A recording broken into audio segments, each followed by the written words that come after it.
And honestly, Tristan, if there's one estate that we go to in Bordeaux where I almost feel a little intimidated, almost a little like church when you roll in there, right? And we ain't intimidated by jack. We've been in the business 30, 40 years. We tasted every great wine, visited every great winery.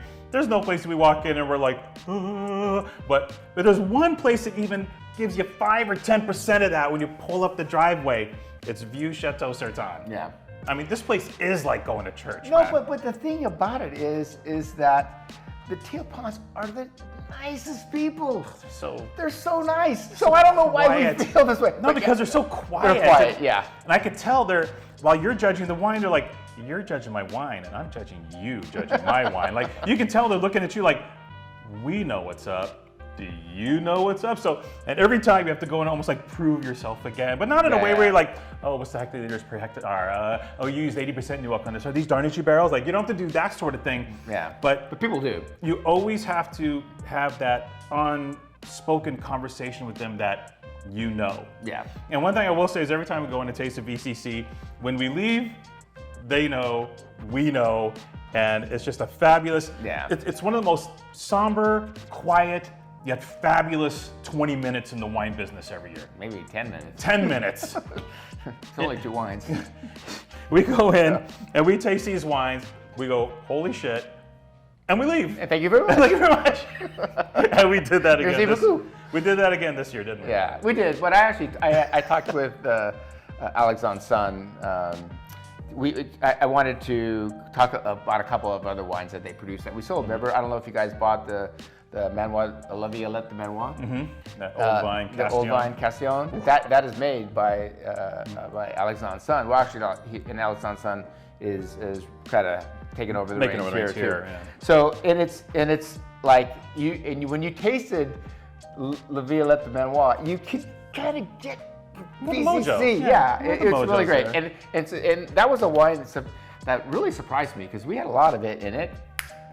Sold, man. Yeah. So anyways, VCC, 75% Merlot, 20% Cabernet Franc, 5% Cabernet Sauvignon. 100 points. Man, dude, wow. What a wine. If this doesn't get 100 points, I will eat Tristan's shoe. It is very fine leather, so I will be able to get it down, but I prefer not to. So, this is pretty killer. Very limited though, but killer. The fact that you can combine layers, complexity, emotion, nuance into something still so generous and giving, but with enough restraint. Yeah. That pinpoint winemaking and those old vine Cab Franc, the old vines they have just impart this wisdom to the wine that's almost reflected in the people themselves. But they're in Pomerol, so it's about lushness and richness and silkiness and joy. The way they kind of make that work is like stupid. Like, what is it? $300 a bottle? $330 a bottle? Yeah, $350. Worth it, man. Like if you're gonna pony up that kind of ditch for wine.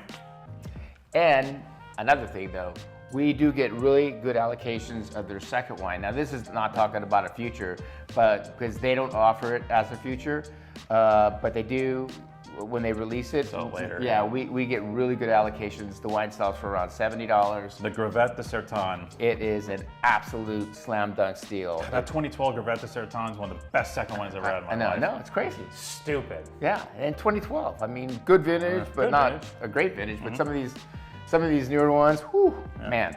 So anyway, not the toughest call we had to make in this campaign, telling you the VCC is good, but in fact, it's better than good. It is great. Yeah.